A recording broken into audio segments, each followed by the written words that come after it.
Good morning, everyone. It's Wednesday. That means it's your asynchronous day where you're working on your own all day today. I'm going to be calling parents today. Um, I'll be calling everybody. So let your parents know that I'm just calling just to check in to see what's working, what's not working, and things like that. So that's what's on my agenda for today while you guys work. I'll be calling to check in, making sure everybody's doing okay. And if anybody has any issues, please let me know, okay? Because I don't know unless you tell me. All right. So with that being said, here is the CNN 10 link for today that I am putting in the chat. It is also in the modules under Wednesday, and it's called CNN 10 for Wednesday, September 8th. Be sure to watch that and get yourself some bonus points, okay? All right. So let's start off with today. We're going to have interventions, social classes, and settlement patterns. This is a little bit longer than normal just because of the fact of I'm combining 3 lessons into one today. But remember, tomorrow when we do our quiz, you will be able to use your study guide and you will be in good shape. All right. So, words to know today: intervention and innovation. Something new or different. Example: the typewriter was an innovation of the 19th century. Thomas Edison created a light bulb, which was an innovation of the 19th century. It's something new or different. Okay, that's all an innovation is. All right, so an invention is a new machine or process. I'm pretty sure everybody knows what an invention is. Benjamin Franklin's famous for many inventions. Alexander Graham Bell invented the telephone. Progress: advances in science and or technology. When you progress through something, it just makes something better. It advances it. Okay, so you're moving forward. So just remember, progress advances forward. Um, Social class: a group with the same economic or political status. There were 3 main social classes in early America, and today most Americans classify themselves in the middle class. All right. Social class is based upon your wealth or political status, but in today's world, they go hand to hand. If you're a big politician, you're usually wealthy. If you're, yeah, so that's how that usually works with the social classes. All right, social organization, the structure of relationships in social classes. So that just means that the organization of who knows who. Basically, Bob knows Joe because they both are billionaires, okay? That's how social organization works. Democratic is the system that we have here in the United States, a system of the government by the people. So each colony had a democratic government. Even today, the United States is still a democratic government, meaning we elect people to represent us. It's a government by the people for the people. Pattern is an arrangement that is repeated. Um, Example: early American settlements followed the same pattern. Further meaning, most blankets have a pattern on them. It doesn't matter that it has to do with early colonial America or anything. A pattern is a pattern is a pattern. Okay, so a pattern can be anything. You can draw X's all on every single line of your paper, and that's a pattern because you're following the same arrangement. That's just repeated over and over and over again. Essential is absolutely needed. Okay, essential is food and water are essential for living. Oxygen is essential for all living things. So if you absolutely need something, it's essential. Okay. Survival, the act of staying alive. Again, guys, these are words that I'm pretty sure you should know. Survival is the act of staying alive. Shelter is important for survival. To survive, some animals have camouflage. All right, so let's talk about innovations. All right, so innovations, they change the world. So we're going to go way, way back in our time machine. And we're going to talk about some of the innovations in the early 1700s. So if you look here, the Conestoga wagon was invented in 1717. And if you look, it's just a wagon that has coverings on it, right? It helped keep contents dry, moving, or tipping over. So it was just a covered wagon. That's just a famous word for a covered wagon. And if you look, it looks like it would hold up pretty well. We talked about the steamboat yesterday, 1729. It's powered by steam and allowed river travel in both directions. That's the most important thing about the steamboat. Before the steamboat, the boats could not travel in both directions. They could only travel the way the river was flowing. And as some of you guys brought up the point yesterday, that hopefully you're going the way the river goes, because if you're not getting there by boat. And that was a big major thing. So that's something to keep in mind why the steamboat was important. Okay, so the Franklin stove, 1741, it produced more heat and less smoke in homes. Before that, they were just using fireplaces. This is actually not a stove that you cook on, but this was something that you would install in a fireplace that would prevent smoke coming from in the house. 1753, the first clock was invented, and it was a wooden clock, and it kept accurate time. I don't know what good a clock would be if it didn't keep accurate time, right? Like, oh, what time it is? I don't know. This stupid clock doesn't have the right time. Like, it has to keep the right time. So the wooden clock was invented in 1753.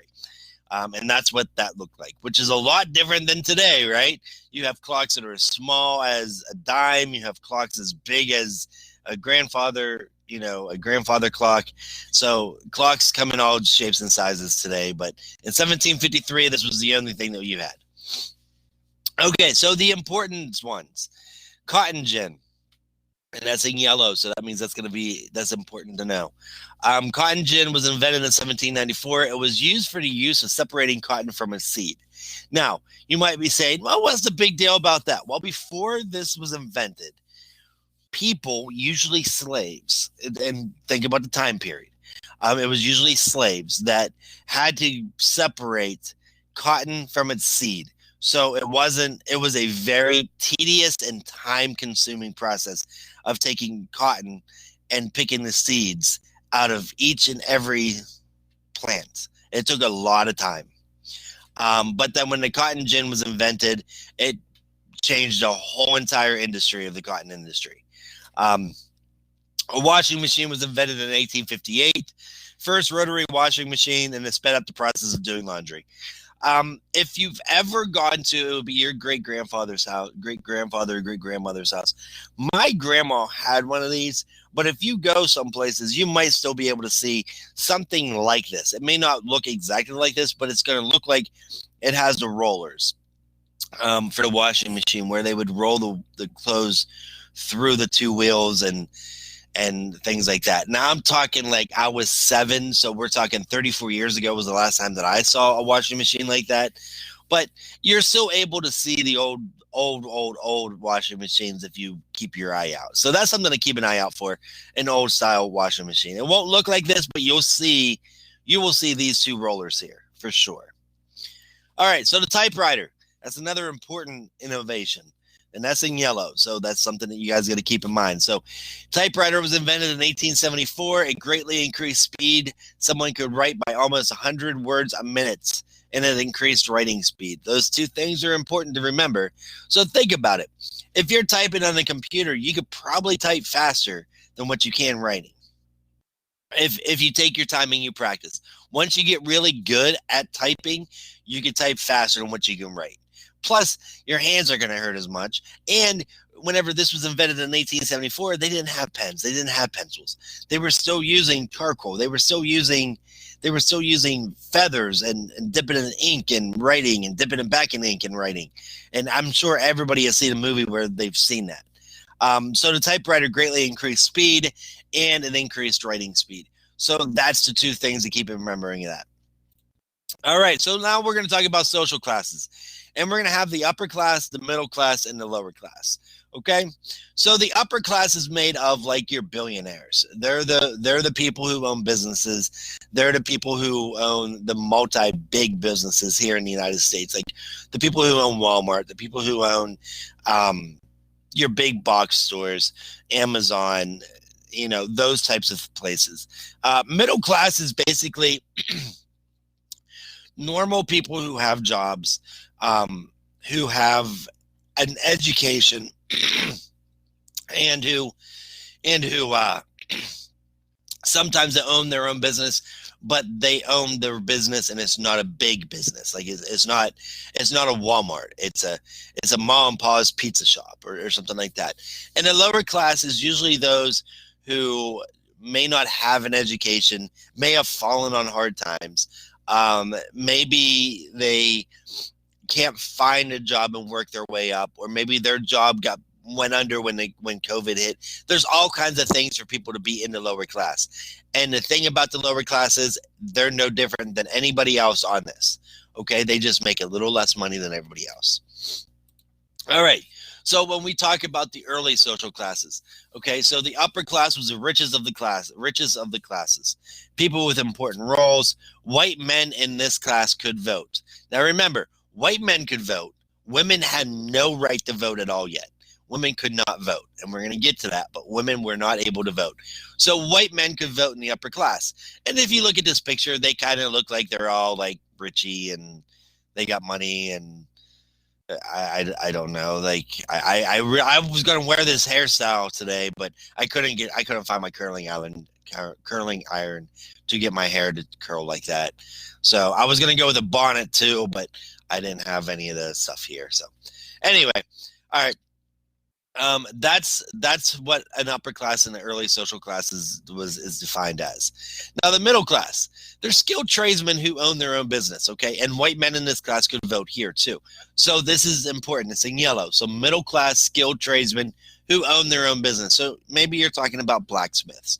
Maybe you're talking about the local bar owner, or maybe you're talking about the farmer who sells his crops.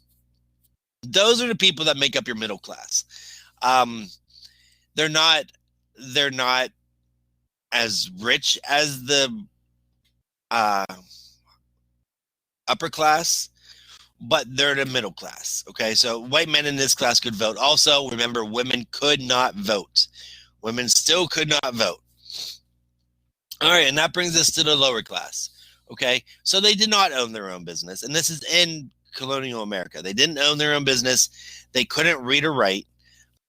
They were usually servants and slaves made up most of this class, and white men in this class could not vote. So voting was depending on how much money you had in the early colonial America days. So that's not really a democratic government, even though it was. Not everybody could vote for the people they wanted to represent them. So the only people that had their voices heard in elections were the people who had money. The servants and slaves could not vote, and women still couldn't vote. So that's the lower class. In today's world, obviously servants and slaves don't make up this class. Obviously, white men could vote in this class. And usually most people can read or write in this class. It's just something's happened and they're working their way up. All right, so let's talk about politics. And I know everybody's like, oh, politics. Politics is so boring. Why do we got to talk about that? But we're going to talk about politics. All right, so politics in the colonies. All colonies were similar, okay? So this is important. All colonies had a democratic government, which meant they elected the officials by vote. All right, so all colonies had a democratic government. That's important. All elected legislators, those who make the laws.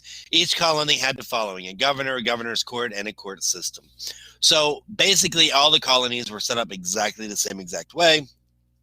And then that's how the colonies were set up. So the settlement patterns. So the first settlement in the United States was St. Augustine, Florida. I actually visited this once, and I didn't realize it when I was there, that it was the oldest settlement in the United States.